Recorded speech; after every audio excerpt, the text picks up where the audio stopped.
심는데 주의 성령이 나와 함께 해야 된다라는 겁니다.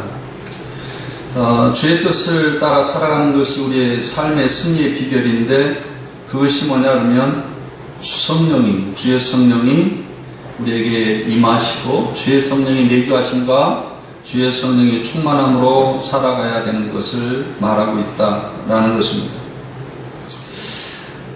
사도행전 1장 6절에 보면 예수님이 십자가에 돌아가시고 부활하시고 난 다음에 제자들에게 갈릴리에서 만나자, 그래서 갈릴리로 제자들은 갔습니다.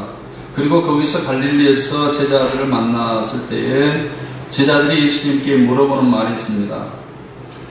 이스라엘 나라의 회복이 언제입니까? 라는 질문이었습니다. 그랬을 때 예수님께서 그 시기와 때는 너희가 알 바가 아니다. 오직 하나님만 아신다. 그러나 너희는 오직 성령이 너희에게 임하면 너희가 권능을 받고 예루살렘과 온 유대와 사마리아 땅끝까지 이르러 내 증인이 되어야 된다라는 말을 했어요. 이 말씀은 아마 이런 뜻일 겁니다. 성령을 받지 않으면 너희가 하나님의 백성으로서 살아갈 수가 없다. 성령을 받지 않으면 그리스도인으로 살아갈 수가 없다. 또 성령의 내주하심이 없으면 진정으로 하나님의 자녀로서 살아갈 수가 없다. 왜냐하면 성령을 받지 않으면 성령이 우리에게 지혜를 주지 않기 때문에, 성령을 받지 않으면 하나님께서 우리에게 믿음의 역사, 또 이걸 행할 수 있는 모략이나 지혜의 능력이나 이런 계략이나 이런 것들을 우리에게 성령을 통하여 주시지 않기 때문에 우리의 삶이 실패한다라는 겁니다. 그것은 예수님께서 너무나 잘 성경을 통하여 너무나 잘 보여줬습니다. 예수님께 이 땅에 구원자로서 메시아로서 살아가는 것이 성령으로 잉태하고 성령으로 또 충만하고 성령으로 잉태해서 성령으로 살았지만 성령이 매일매일 하나님의 메시아로서 하나님의 자녀로서 제2의 아담으로서 살아가기 위해서 반드시 우리에게 행하는 일이 있었는데, 그것이 성령을 기름 붓듯 예수님에게 부어줘서 예수님이 구원사역을 감당했다라는 사실입니다. 예수님도 구원사역을 감당할 때에 성령의 기름 붓듯 하는 은혜가 있었을 때 구원사역을 감당했다라는 사실이에요. 우리가 사도행전 한번 보겠습니다. 사도행전 10장 38절.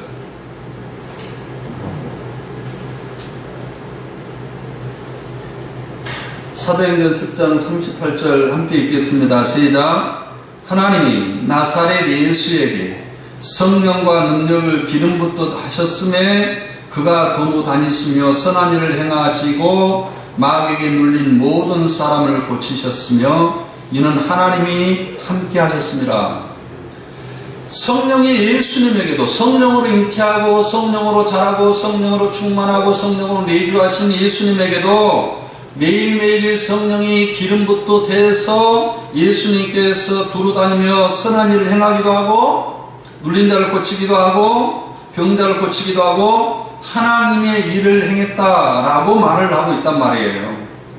그렇기 때문에 성령 잉태하고 성령으로 자랐던 예수님에게도 매일매일 성령이 필요했고 성령의 내주하심이 필요해서 구원사역을 감당했는데, 하물며 우리의 성도들이 성령의 충만함이 없이 살아갈 수가 있을까? 성령의 충만 없이 신앙생활할 수 있을까? 성령의 충만 없이 교회생활할 수 있을까? 없다라는 사실이에요. 성령이 나를 감동시키고 성령이 내 마음속에 임재하시고 성령이 나를 주관하고 성령의 감동 없이 봉사할 수가 없습니다. 사실 성령의 감동이 있어야 된다라는 사실을 우리는 알아야 됩니다.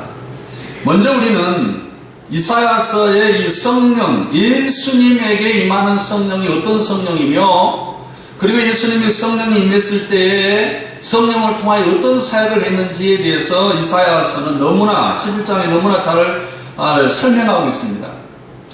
신약 성경이 사도행전이 성령에 대해서 잘 설명한 것 같지만은 실제적으로 성경을 자세히 보면 이사야서가 성령에 대해서 너무 잘 설명을 하고 있어요.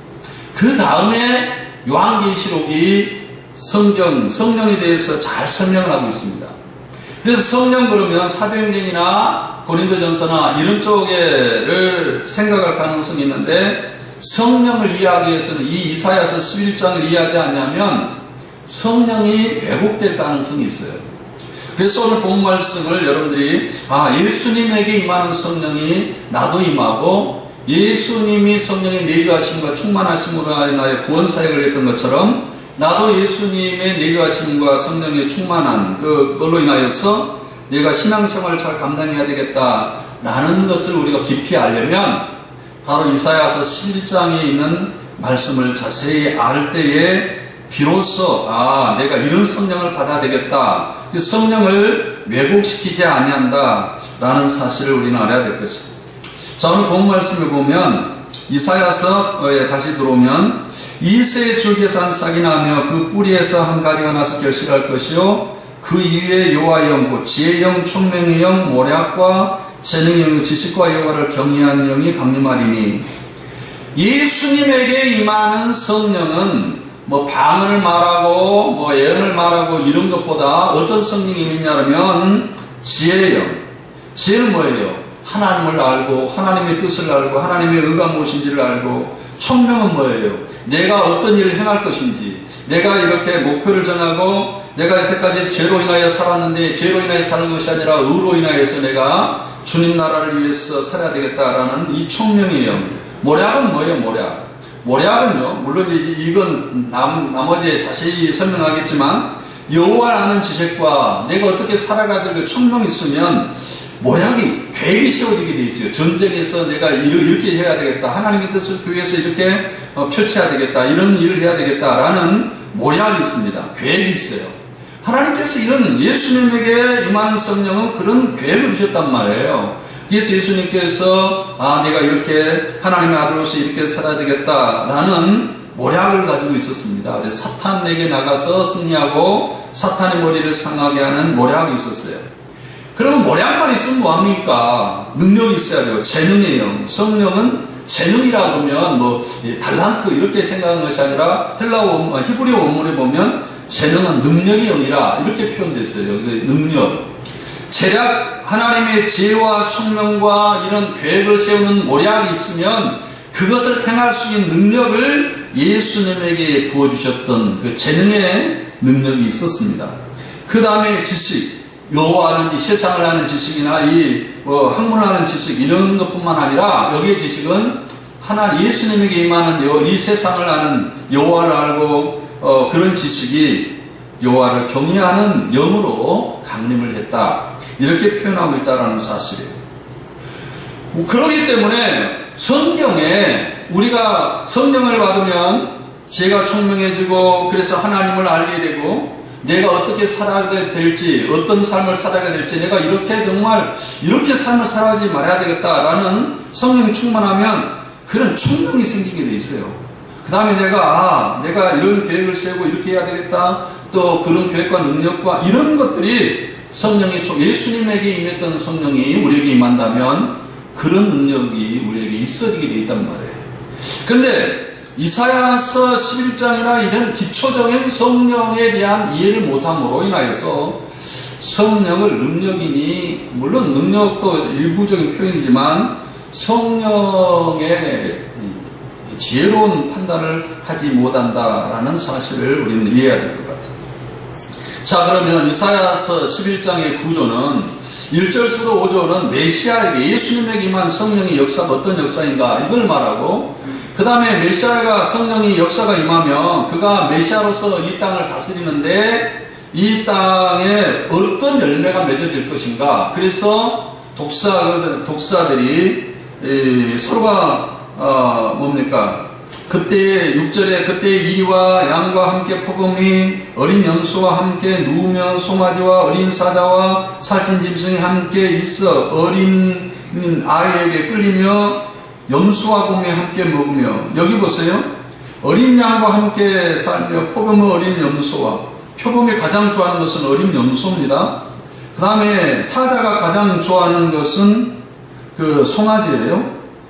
이런 이 적과 관계에 있는 이런 것들이 서로가 하나가 되고 서로가 협력하며 또 독사들이 어린아이가 독사굴에 손댔을 때 가장 빨리 무는데 독사의 구멍에서 장난을 하며 젖된 어린아이가 독사의 굴에 손을 넣어도 물지 않냐. 다시 말해서 말이죠. 피조의 세계가 정말 엉켜 있어요. 적대 관계로 엉켜 있습니다. 그러나 예수님께서 성령이 충만하여 이 땅을 다스리게 될 때에 이 땅은 적대 관계가 풀어지면서 하나님의 뜻대로 하늘에는 영광이요 땅에는 화평의 나라, 화평의 시대가 올 것을 이야기하고 있어요. 그것은 뭐냐? 성령의 역사라는 사실입니다. 자, 그 다음 이사야서의 마지막에 이제 이스라엘 백성들이 저주의 땅에서 이렇게 돌아오게 될 것을 이야기를 하고 있단 말이에요.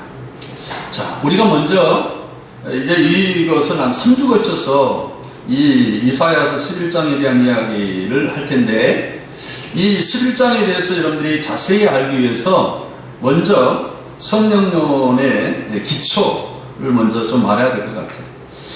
11장 1절에 이새의 줄기에서 한 싹이 나며, 첫째로 해야 할 것은 이새의 줄기에서 한 싹이 나며 라는 말이에요. 이새의 줄기가 누구예요? 다윗. 이새의 아들이 다윗이에요. 다윗의 줄기에서 한 싹이 나서 그 뿌리에서 한 가지가 나서 결실할 것이다. 이 말은 이 말입니다. 하나님께서 이스라엘 백성들에게 하나님의 나라를 맛보고 하나님의 다스림을 맛보도록 이렇게 지도자를 세워가지고, 하나님께서 지도자를 따라서 지도자가 성령이 충만하면 그 지도자를 따라서 백성들이 성령이 충만하도록, 그래서 하나님의 뜻을 이루고 하나님을 알고 여호와를 경외하는 인식이 땅끝까지 충만하기를 원했던 겁니다. 그런데 이 이스라엘 백성들이 지도자부터 성령의 충만을 받지 못했어요. 그리고 백성들이 지도자가 성령이 충만한 지도자가 나왔어요. 사실은 모세와 다윗과 같은 사람이 정말 지도자 아닙니까? 성령이 충만했어요. 모세가 성령이 충만하여.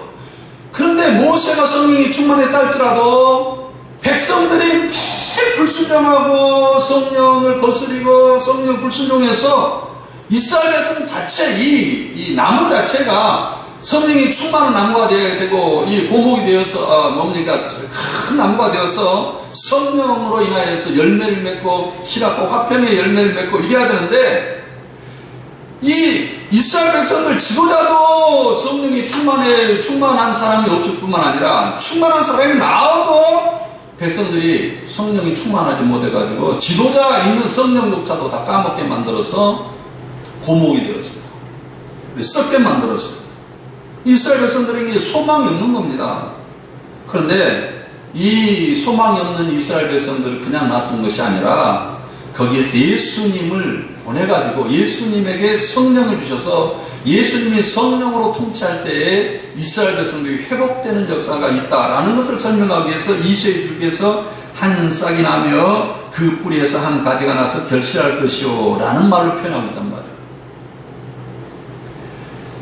다시 말해서 이스라엘 백성들이 망하는 구체적인 내용은 지도자가 성령 충만하지 못했고, 지도자가 성령 충만했지만은 그를 따르는 백성들이 성령 충만하지 못해서 그의 나라 자체가, 그의 나무 자체가 썩어서 이제 다 열매를 맺기는커녕 나무가 없어졌어요. 뿌리가 남아가지고 있는데, 거기서 하나님께 은혜를 생명을 주셔가지고 거기서 뿌리에서 예수님이, 다윗의 자손 예수 그리스도가 여기 탄생해서 예수 그리스도가 성령으로 기름 부어 가지고 다시 나무를 살리는 역사가 있게 되는 것을 이야기를 하고 있단 말이에요.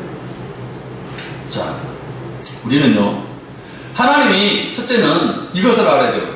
지도자를 통하여 성령 충만하게 만들고 난 다음에 그의 백성들에게 그 지도자의 성령 충만함을 통하여서 이 땅이 여호와를 아는 지식으로 충만하게, 물이 바다 덮은 같이 오늘 본 말씀에 이 권능이 충만하기를, 9절에 이 거룩한 산 모든 것에 해가 없고 상함도 없을 것이니 이는 물이 바다 덮은 같이 여호와를 아는 지식이 세상에 충만할 것입니다.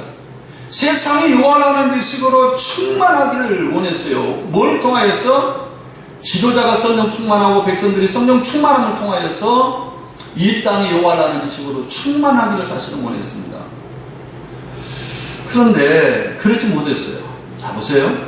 하나님께서 아담을 창조했어요. 아담에게 이제 육체의 생기를 불어넣어가지고 아담이 생명이 됐어요. 그리고 성령이 이제 에덴 동산에게 운행한 걸, 성령이 어떻게 역사하시고 성령이 어떻게 주관하신 걸, 하나님께 어떻게 주관하고 어떻게 경영하신가를 아담이 민감한 눈으로 바라보고 성령을 의지해서 이 모든 땅을 다스리면서 온 땅이, 에덴 동산이 여호와라는 식으로 충만케 만들었어요. 그러나 좀 이따 나옵니다만 아담이 죄에 순종하고 계속적으로 죄를 순종하고 죄에 불순종하기 때문에 그 마음속에서 무엇이 자라냐 그러면 어둠을 사랑하는 마음이 자라게 돼 있어요. 그래서 아담이 하나님을 거역하고 사탄에게 순종함으로 인하여서 선악과를 따먹게 됐죠.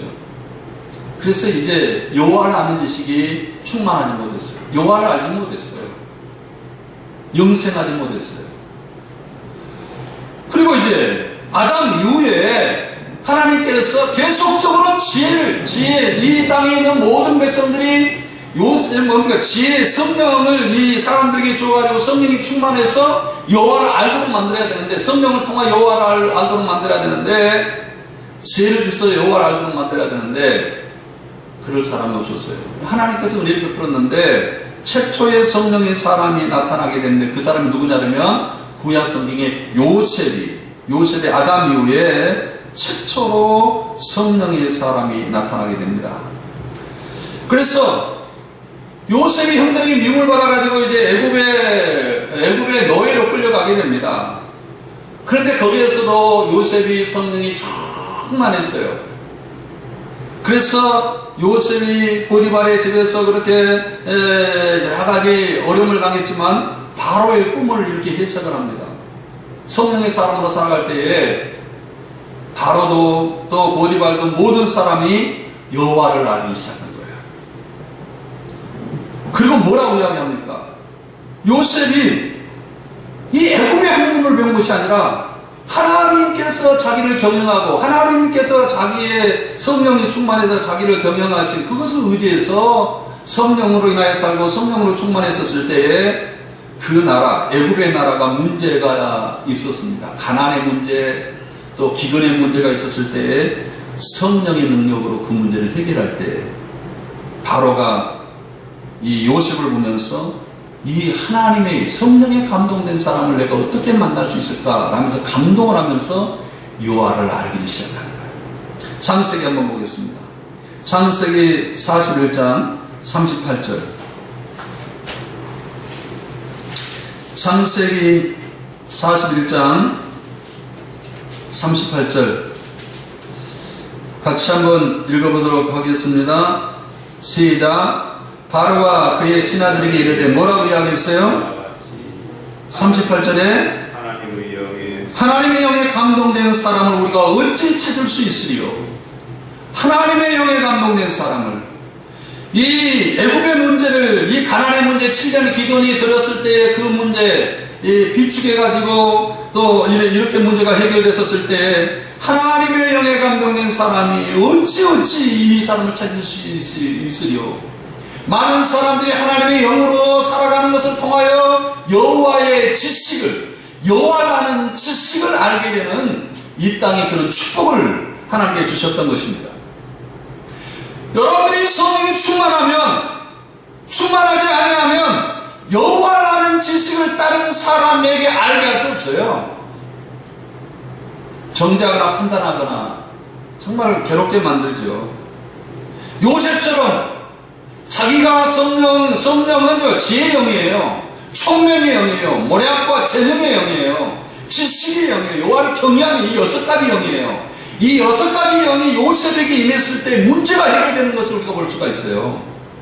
가정의 문제, 교회의 문제, 아니면 개인의 문제, 이 문제는 충명하는 성령이 충만하는 사람이 되지 않으면 안 됩니다. 그 다음에 다음에 요셉 다음으로 구약의 성령이 충만하는 사람이 나타났는데 그 사람이 누구였느냐? 모세였어요. 모세의 지팡이가 쌍나는 지팡이로 바꿔졌을 때에 하나님께서 모세에게 성령을 부어주셨습니다.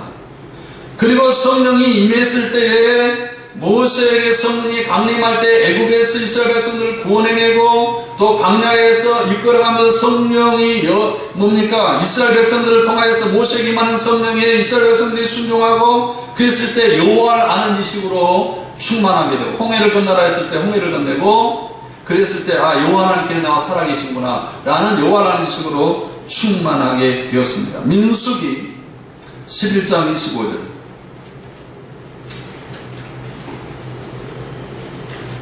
민수기 11장 25절에 있는 말씀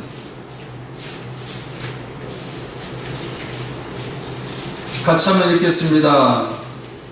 시작. 여호와께서 구름 가운데 강림하사 모세에게 말씀하시고 그에게 임한 영을 70인 장로에게도 임하게 하시니 영이 임하신 때에 그들이 애언을 하다가 다시는 하지 아니하였더라. 모세에게 임했던 구원에 임했던 그 영이 다시 70인에게 임합니다. 그 다음에 이제 40일 광야에서 이스라엘 백성들이 이제 이렇게 살아갈 때 18절 27절 민수기 27장 18절에 여호와의 영이 누구에게 또 임합니까? 그 다음에 요셉, 모세, 70인 장로 그 다음에 누구에게 임합니까? 여호수아에게 임해요. 27장 18절 같이 한번 18절 시작. 여호와께서 모세에게 이르시되 너희 아들 여호수아는 그 안에 영이 머무는 자라. 여호수아는 그 마음속에 예수 그리스도의 성령의 영이 머물러서 성령을 통하여서 지혜의 영으로 충만했다. 신명기 또 34장 9절에 모세가 눈의 아들 여호수아에게 안수하였으므로 그에게 지혜의 영이 충만하였으니 이스라엘 자손이 여호와께 모세에게 명하신 대로 여호수아의 말에 순종하였더라. 이스라엘 백성들이 성령에 충만하는 사람들에게 이제 지도자들에게 순종함으로 그런 역사가 일어났어요. 그 다음에 누구에게 임합니까? 다윗에게 임하죠. 그 다음에 다윗에게 임하고 난 다음에 여호와 영이 이스라엘 왕에게 임하지 않습니다. 20몇 대의 이스라엘 왕이 이렇게 거쳐가는데 임하지 않냐고 다니엘에게 다음에 임합니다. 이런 과정들을 좀 이제 다음에 이야기하겠습니다만 다니엘에게 임하는 성령이 어떤 성령이냐면 지금 우리 한국교회에서 운동하는 성령 운동 이런 운동이 아니었어요. 다니엘에게 임했던 아까 우리 한번 보겠어요. 여호수아에게 임했던 성령의 역사가 어떤 역사인가? 신명기 34장 9절 말씀입니다. 이 성령의 운동이 이상하게 번지고 이상하게 왜곡돼 가지고 한국교회를 완전히 성령의 운동이 망치고 있는데 신명기 34장 9절 같이 한번 읽겠습니다. 시작. 모세가 눈의 아들 여호수아에게 안수하였으므로 그에게 지혜의 영이 충만하였으니 이스라엘 자손이 여호와께서 모세에게 명하신 대로 순종하였더라. 예. 그 다음에 여기에 그에게 뭔 영이 임했다고요? 지혜의 영이. 여호수아에게 안수하였으므로 그에게 지혜의 영이 충만하였다. 여호와를 아는 지혜의 영, 하나님을 아는 지혜의 영, 이것이 충만하였어요. 그 다음에 다니엘서도 보세요. 다니엘서 5장 11절에 다니엘이 실제적으로는 정치인입니다. 일반인. 이방 나라에 가서 느부갓네살 왕에게 붙어가지고 정치하는 사람이었는데 하나님께서 그 다니엘에게 성령이 임하였어요. 왜 다니엘서에 보면 다니엘서 한번 보겠어요. 5장 11절 어떤 성령이 임했는지 예수님에게 임했던 성령이 그대로 임합니다. 다니엘서 5장 11절 같이 한번 읽어보도록 하겠습니다. 다니엘서 5장 11절 시작. 왕의 나라에 거룩한 신들의 영이 있는 사람이 있으니 곧 왕의 부친 때에 있었던 자로서 명철과 총명과 지혜가 신들의 지혜와 같은 자니라. 이 말은 뭐예요? 왕의 부친 느부갓네살 왕이 그를 세워 박수와 술객과 갈대아 술사와 점쟁이의 어른을 삼으셨으니, 이건 누구에게? 지혜와 총명과 지혜와 신들의 지혜와 같은 자니. 누구에게 임했어요? 다니엘에게 임했는데, 느부갓네살 왕이 다니엘에게 임하는 성령을 파악해 보니까 명철과 총명과 지혜의 영이었어요. 그걸 통하여 하나님이 살아계시는구나 라는 것을 알게 됐다라는 사실입니다. 출애굽기도 마찬가지예요. 출애굽기에 보면 여호와의 거룩한 성전의 기물을 만드는 사람들이 있었는데, 그 사람이 부사넬과 오홀리압이에요. 오홀리압. 이 두 사람의 성령이 임했는데, 어떤 성령이 임했느냐면 지혜와 총명의 영이 임했어요. 한번 보겠습니다. 출애굽기 36장.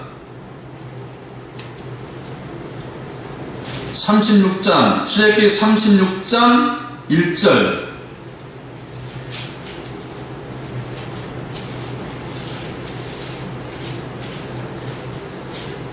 부사엘과 오홀리압과 및 마음에 지혜로운 사람고 여호와께서 지혜와 총명을 부사 성소에 있을 모든 일을 할 줄 알게 하신 자들은 모두 여호와께서 명하신 대로 할 것이니라. 여기에 뭘 못 써요? 성전에 물건들을 만드는 사람이 부사엘과 오홀리압인데, 이 사람에게 지혜와 총명의 영을 보죠. 아까 예수님이 이 땅에 태어나가지고 어땠어요? 예수님에게 임하는 성령이 6가지 성령인데, 지혜와 총명과 그 다음에 모략과 재능과 그 다음에 지식과 여호와를 경외한 6가지 영이 임했단 말이에요. 우리가 그런 영을 받아야 돼요. 우리가 근데 어떤 영을 받기 원합니까? 오늘 성령이 임하면 방언합니다. 시다달라라라 이렇게 이런 소리를 하는 그런 성령을 받으려고 하는 거예요. 한국교회가. 그러므로 실제적으로 지혜로워서 여호와를 아는 지식이 한국교회가 강물처럼 올려야 되는데, 여호와라는 지식은 커녕 여호와를 거부하는 영이 충만하게 됩니다. 여호와를 거부하는 영으로 충만케 되는 그런 이 한국교회의 성령의 운동이 잘못됐습니다. 자, 다시 이제 돌아오겠습니다. 이러므로 이제 이새의 줄기에서 성경에 보면 이 사울 왕에게 이제 성령이 임했는데, 사울 왕이 성령이 임했을 때 그가 악신으로 인하여서 이 죄를 불순종으로 계속 불순종해가지고 악신에 시달리게 됐죠. 악신에. 성령이 이새의 줄기인 사울왕 거기서 떠나게 됐죠. 이새의 줄기 전에. 그 다음에 하나님께서 안 되겠어요. 그래서 사울왕이 악신에 사로잡혀서 이제 하나님께서 도저히 사울왕에게 안 되겠다라고 생각을 해서, 그 다음에 사울왕이 떠났던 성령을 누구에게 부어주느냐? 다윗 왕에게 성령을 부어주심으로 다윗 왕이 이제 성령이 충만하여서 이스라엘 백성들을 다스리게 되는데, 다윗 왕 때에 이스라엘 백성들이 여호와를 아는 지식으로 충만하게 되는 은혜를 이스라엘 백성들에게 임했던 것을 볼 수 있습니다. 한번 보세요. 하나님께서 사울 왕이 여호와를 떠남으로, 사울 왕이 성령의 충만함을 거절함으로 인하여서 그가 악신에 시달리고 여호와라는 지식이 이스라엘 백성에게 떠나는 것을 보게 됐어요. 그러니까 이것을 보게 될 때 우리가 이런 생각을 해야 돼요. 우리가 생각할 때 한번 우리가 요한복음 보겠어요. 요한복음 3장 19절. 성령이 그냥 하루아침에 갖다 나고 그러지는 않습니다, 사실은. 요한복음 3장 19절.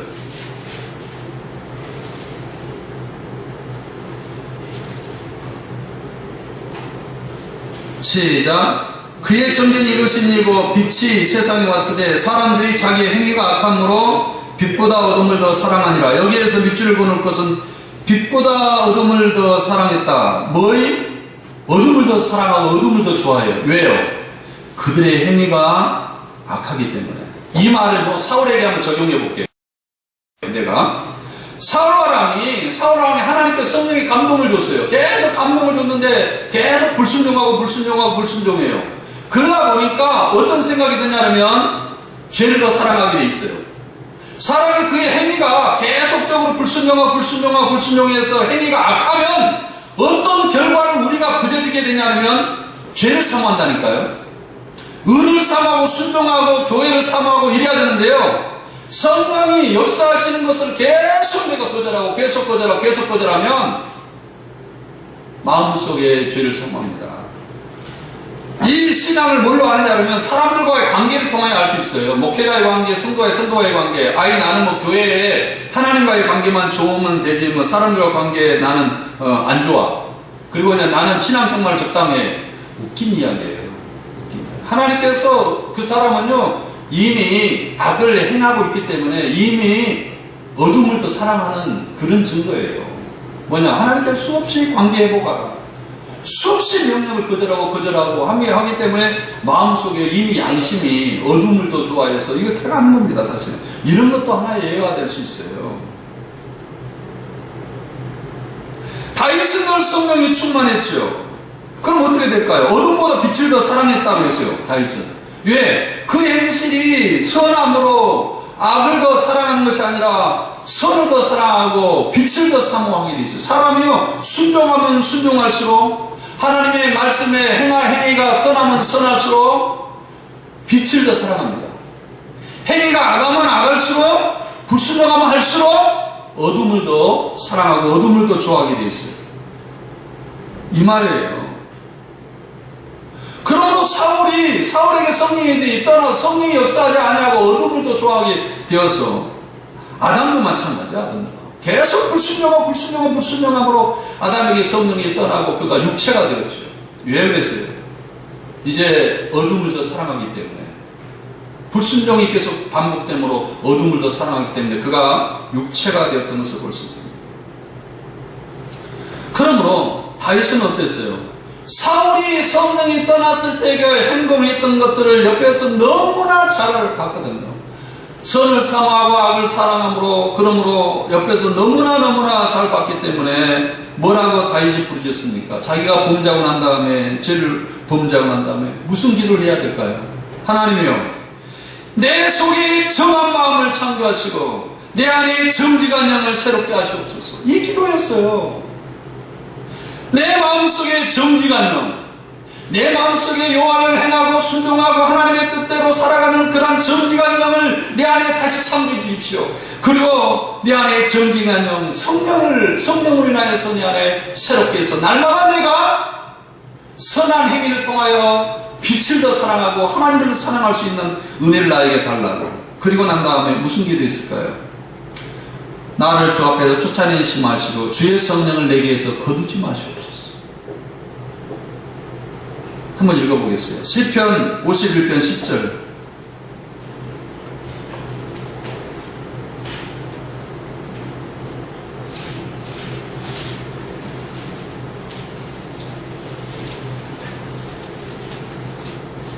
시편 51편 10절의 말씀 한번 읽어보겠습니다. 시작. 하나님이여, 내 속에 정한 마음을 창조하시고 내 안에 정직한 영을 새롭게 하옵소서. 나를 주 앞에 쫓아내지 마시고 주의 성령을 내게서 거두지 마소서. 주의 구원의 즐거움을 내게 회복시켜 주시고 차원하는 심령을 유사 나를 붙들어 주소서. 이거예요. 이거 아까 이야기했던 대로 어둠을 사랑하게 되는 것은 뭐냐? 내가 악한 행위, 불순종을 계속함으로 어둠을 사랑하기 때문에 그것을 하지 말게 해달라는 거 아니에요. 그걸 하나님이 내 안에 그걸 하지 아니하도록 내 마음을 정직하게 정직한 마음을 새롭게 하시고 내 마음을 정직한 영을 새롭게 해주십시오. 그리고 성령을 내게 거두지 마시고 구원의 즐거움으로 회복시켜서 자원한 심령으로 내가 하나님의 뜻을 쫓을 수 있도록, 그래서 내가 빛을 더 사모할 수 있는 그런 은혜를 달라고 기도했던 것을 우리는 볼 수 있습니다. 여러분, 찬송 가운데 주의 성령을 내게 거두지 마소서. 사람들은 성령의 사람 같은데, 말씀의 사람 같은데, 그 사람이 계속적으로 성령께서 자기에게 말씀하신 것을 거부하고 거부할 때 뭘 좋아하는지 아십니까? 어둠을 더 사랑합니다. 오늘 교회에 좀 늦게 가도 되지. 빛을 순종하면요, 빛을 더 사랑하게 돼 있어요. 일찍 가서 오늘 예배를 준비하고 하나님을 기쁘게 할까? 어떻게 하면 하나님을 기쁘게 할까? 정말 하나님을 기쁘게 하는 그런 모습이 나타나게 되어 있습니다. 그런데 뭡니까? 어둠을 불순종함으로 어둠을 더 사랑하고 또 죄를 더 사모하고 계속 사모하게 되므로 성령의 사람이 되는 것이 아니라 사탄에게 시험당하는 사람, 사탄에게 시험받아서 살아가는 사람. 그래서 하나님의 뜻을 이루는 것이 아니라 시험은 뭐예요? 시험은 교회 안 나와 이런 게 시험 아닙니다. 불신자처럼 살아가는 것이 시험이라는 정의가 뭐냐면 세상처럼 사람들처럼 살아가는 것, 그 시험이에요. 내가 하나님의 뜻을 드러내고 하나님의 영광을 드러내고 하나님의 마음을 드러내고 하나님의 이걸 드러내야 되는데 그렇지를 않다라는 사실. 그 시험이에요. 그 시험입니다. 내가 하나님의 뜻대로 살지 못한 것 시험입니다. 시험당하고 있는 겁니다. 그러므로 우리가 성령이 임해야 돼요. 성령이 임해야 돼요. 그러므로 성령이 내게 이제 임합니다. 예수님에게 임했던 성령이 우리를 회복시키는데 그 성령은 6가지의 성령이다라는 것을 알아야 됩니다. 그 다음에요. 우리 이제 6가지 성령은 다음 주일날 이 성령이 여러분에게 임하면 어떤 역사가 일어나는지, 그리고 그것에 대한 이야기를 다음 주일 하게 될 것이고요. 3주 정도 이 말씀을 좀 전하려고 합니다. 이 성령이 잘못된 것들이 너무 많아가지고. 그 다음에 이사야서에 보면 11장에 하나님이 우리에게 구원이다. 여호와를 경외하는 영이 그의 강림하에 그가 여호와를 경외함으로 즐거움을 삼을 것이며 그 눈에 보이는 대로 심판하지 아니하고 그의 들린 대로 판단하지 아니할 것이다. 여러분 생각해 보시길 바랍니다. 여호와를 아는 지식으로 이 땅이 충만해져야 된다라는 거예요. 그리고 성경에는 이것이 구원입니다. 여호와를 아는 지식. 성경에 보면 여호와는 나의 구원이요 나의 뿔이요 이 말인데, 여호와는 나의 구원자라, 물론 구원자라고 성경에 표현되는 것도 있지만 여호와는 나의 구원이요 나의 뿔이다. 여호와의 자체가 여호와 하나님이 나의 구원이에요. 이 말은 하나님 우리 구원의 내용이 뭐냐라는 거예요. 구원의 하나님이 구원자다 라는 것도 있지만 여호와는 나의 구원이다 라는 것은 구원의 내용이 여호와라는 거예요. 이 말은 이 뜻입니다. 내가 구원은 죽어서 천국 가는 것이다 이것이 아니고, 구원은 여호와다. 여호와 나의 구원은 여호와다. 여호와 인격, 하나님의 인격, 예수님의 인격, 예수님의 성품, 예수님의 충성, 예수님의 성격, 이것이 나의 구원이라는 거예요. 하나님이 나의 구원이다.